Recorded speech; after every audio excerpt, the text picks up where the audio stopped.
So good luck, and tell the people where they can find your work. Check out my contest-winning plays DraftKings edition on xnsports.com. Check out my website, thirddown.com. That's 3rdown.com. I got the rankings, a couple articles a week coming out there, and the podcast.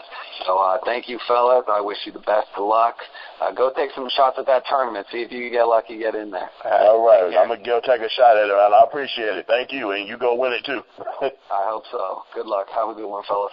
You too, Matt. Thank you. All right. Another great segment from Matt Dulcan here. And as we were saying, we didn't talk much about Kansas City, Oakland, because I wanted to hold off on that one and save that for a guy who actually originally was the host of this program, and he comes on from time to time to say hello and tell me how wonderful of a job I'm doing.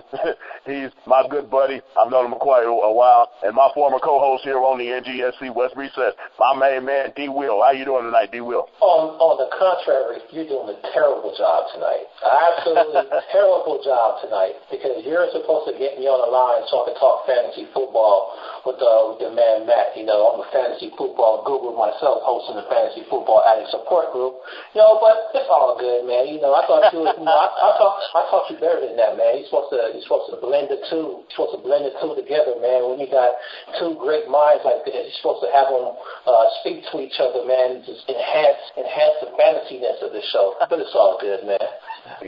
Well, I guess I am the greatest fantasy football mind. Not for real. My team is terrible this year, but yeah. How you been, D. Will? Oh, man, I'm good, man. I'm definitely good. You know, I've seen a couple good things happen last week, fantasy football-wise and Raider-wise, man. I mean, my team's absolutely killed it last week, so I'm feeling good heading to the playoffs, man.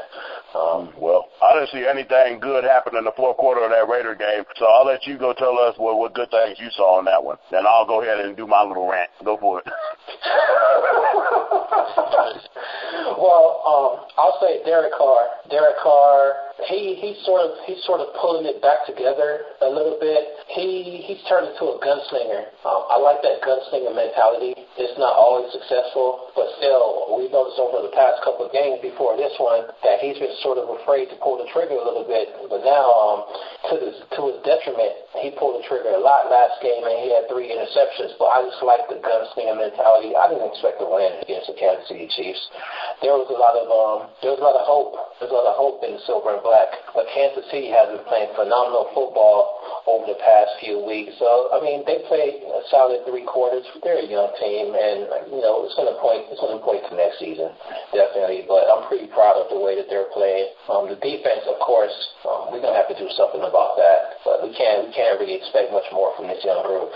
Well, the defense actually played about as well as they played in the last few weeks. We still do have that issue with tight ends dominating us. But I mean, Charles Woodson, he was probably really the only bright spot in this football game. I mean, the ageless one recovering 2 fumbles, pretty much keeping us in the football game. And Derek Carr, man, I don't know what goes on inside his head from time to time, but it seems like after he overthrew that pass to Michael Crabtree, that probably would have made the score 27-14, he just completely went in the tank. On the first interception to the defensive lineman, just fall down and take the sack. I mean, we'll take our chances with Jano kicking the field goal there. I mean, you're in control of the game. The defense is playing pretty well at that point. You cannot have turnovers like that. They're just killer. Then you turn around and have another one, and you compound it. The last one really wasn't his fault. I mean, it bounced off Cooper's hands. How Brad's got it. But come on, man. The team, you're still a young football team. You're learning, you're getting better. But you cannot have ridiculous just lapses of judgment like that. It's perfectly okay to take a sack sometimes in situations such as that. And I'm pretty proud with the game that Latavius Murray played also. I mean, he got him started early, getting 88 yards rushing. So, I mean, that was good to see. And hopefully next week we get Rodney Hudson back in the offense and just continue to get better and better. So, the Raiders, they played well in spurts offensively, but that fourth quarter, that just showed why they're afraid to make any significant progress, because there's no way Kansas City should force 3 turnovers in the fourth quarter of a football game that you have the lead in. Kansas City 34, Oakland 20. Your thoughts, Josh? I don't have anything to add about this game. Y'all both just covered. So what I'll do is ask D. Will his opinion on the Raiders signing Crabtree for 4 years, $32 million today. You know, I like it. I'm glad you brought that up, because I was going to talk about that. I like Crabtree. He's been playing excellent this year, and we need that continuity moving forward. We need a duo on the outsides. Crabtree, I thought the Raiders should have drafted Crabtree in the first place, but they made that mistake and drafted DHB.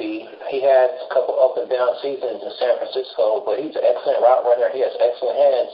He is who we always thought he would be. And it's only going to get better once the chemistry with Derek Carr improves. And Amari Cooper, he sort of hit a wall a little bit this season, a rookie wall. He's not on the pace that he was early in the season, but he's going to grow. I think the future is great with these two guys. It's an excellent decision by the front office to extend this guy and not let him hit the offseason with other teams tossing him the money.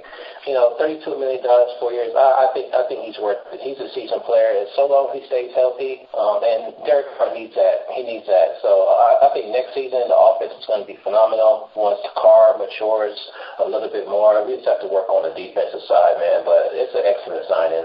Yeah, I was saying. I agree. Go ahead, Jonathan. I was saying to Shaq earlier that he had a rough year leaving San Fran and came out, and he had a lot to prove this year, and I think he's done it. I mean, he's exceeded expectations, I think, for the most part, and so it's good on him. He definitely let himself down his last year in San Francisco. He probably could have got a lot more money this offseason if he had performed better. Yeah, there was a lot of turmoil on that San Francisco team, and I think a lot of those things were out of his hands. He was in and out of the lineup, banged up a little bit, and he needed that change. He definitely needed that change. So the future's bright. The future's bright, man. Crabtree, once he gets it going, he's a top 20 wide receiver in the NFL right now, I believe. Good points there, D. Will. Have you seen any mock drafts yet?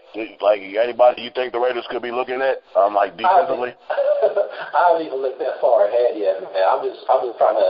My mind right now is trying to get some fantasy football wins, man. That's all I really care about. And the Los Angeles Lakers tanking, all these different things that's circling my mind.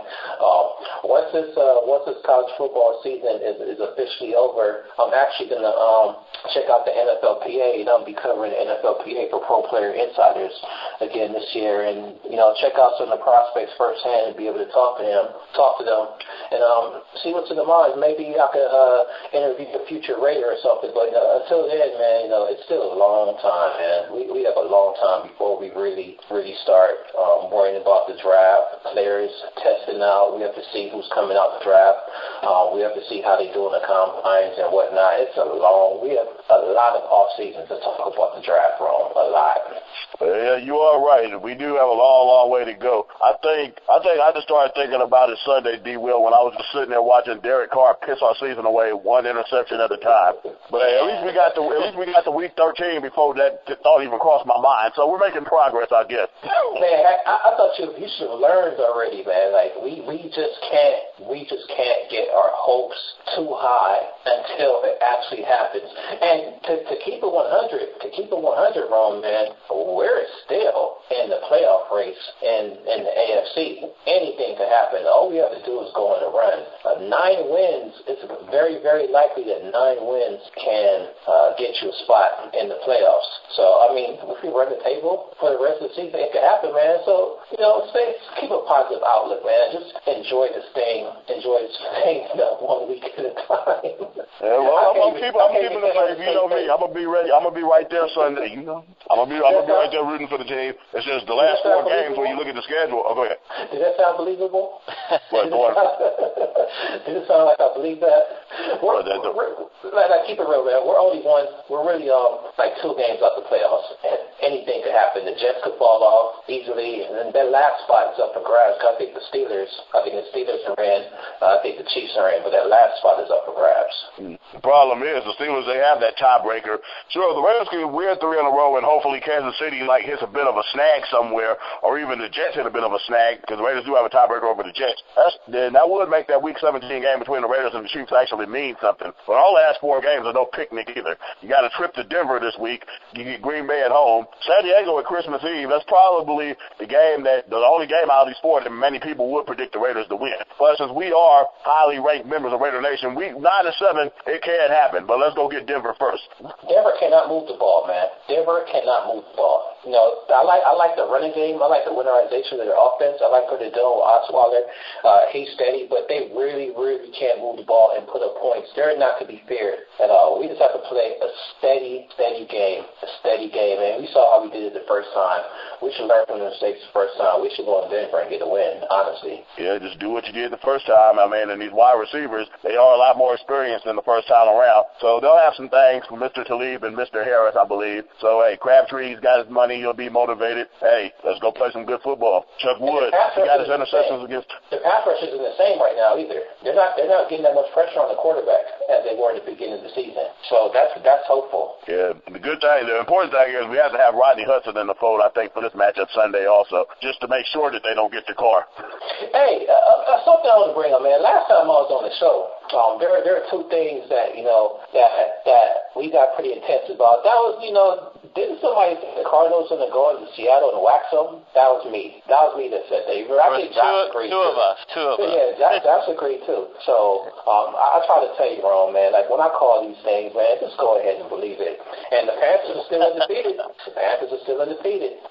Yeah, I mean, you on fire with that one, D. Will. I'm starting to believe it now. Carolina, I mean, they've got the schedule to get to 16-0 now. But I told y'all New England wasn't doing it. But Carolina, I mean, playing in the South, I think that game at New Orleans, that's probably the toughest challenge that they're going to get the rest of the way. So they should have no problem hitting 16-0 if they play their game every week. And good call on Arizona whipping Seattle, Josh and D. Will. But the problem is that beatdown that Arizona put on Seattle seems to have woken the Seahawks up. So pretty much Arizona seems to have dug their own grave there, because I do see Seattle returning the favorite week 17 in the desert and probably doing it again in the second week of January when they get together on a playoff showdown. Talking about week 17, man, that's a game that Carolina has to worry about, because the Tampa Bay Buccaneers are hot right now. They are hot. Like your man was saying earlier, Jameis Winston has been playing some ball, and Lovie Smith got that defense playing well, man. And, early in the season, people were knocking Jameis for turning the ball over and whatnot, but he's been taking care of the ball. He's getting the ball to his big shot wide receivers. He got Rastafari and Jenkins back here right now. That's going to be. It wouldn't surprise me if they flex that game and make that a Sunday night game right about now. That's going to be. I mean, I apologize. This is the NGSC West, man. But I'm just so excited about watching Cam Newton play some ball, man. Because they're playing some smash mouth football. That's the way football is supposed to be played. I just wish this Raider team could adopt some of that mentality that they have in Carolina, man. Just no matter what happens, just hit. And that's what football is all about. Just hit, keep hitting. Offense, defense, you got to pound teams. And that's how you win games in this league, man. So I know Derek Carr has been, gunslinging, but you got to give Latavius Murray 20 to 25 carries every game and keep on bringing the run game, and that's the only way Raider football is going to enhance. I think that the Raiders will begin to do that again. I mean, just the offensive line's been pretty much patchwork, and I think that's going to have to happen this week. But the Raiders, they haven't really strayed away from the run game. They've just been getting Jameez Olawale more incorporated into it. So I think that's where half of Latavius' carries have gone. So they're still trying to pound that rock, and against Denver, you're going to have to, because, I mean, you don't want to become one-dimensional against a defense like that. Not at all. Yeah. So I guess it's time for us to go ahead and start our predictions here. I guess we'll get it started here tomorrow night in the desert. We got Minnesota and Arizona here. The Cardinals, they're 10-2. They're still trying to hold off Seattle and clinch at least the 2 seed in the West. Minnesota, they're 8-4, but they're not playing very well against tough opponents. And I think this continues again tomorrow night. David Johnson, he's going to have himself a big game. Carson Palmer's going to do his thing. John Brown should get in the end zone. I'm calling Arizona 27, Minnesota 17. Your prediction, D. Will? The Cardinals, man, are just playing phenomenal football right now. They're likely, they're likely the team to. I don't think Carolina has what it takes to beat Arizona in the playoffs. I don't think they have what it takes to beat Arizona in the playoffs. Arizona, it's good to see Carolina go undefeated, but Arizona is a team, and against Minnesota, Adrian Peterson, I don't think he's going to have a very good game. They're a one-dimensional team. They're either Peterson or bust. That no-fly zone is going to shut down that minuscule passing game of the Vikings. It's going to be ugly. It's going to be a blowout. If you call 27, it might be 40. It might be 40-10. Ouch. and got the beat down from D. Will. What you got over there, Josh? Yeah, I have to agree with both of you. Vikings didn't impress me last week at all. They didn't perform well, and Arizona is moving the ball through the air like one of the best teams in the league. So, and they got a run game too. Now they have a lot of injuries, but that David Johnson kid is not a bad running back himself. So, yeah, I like Arizona to win this pretty easily, something like 31.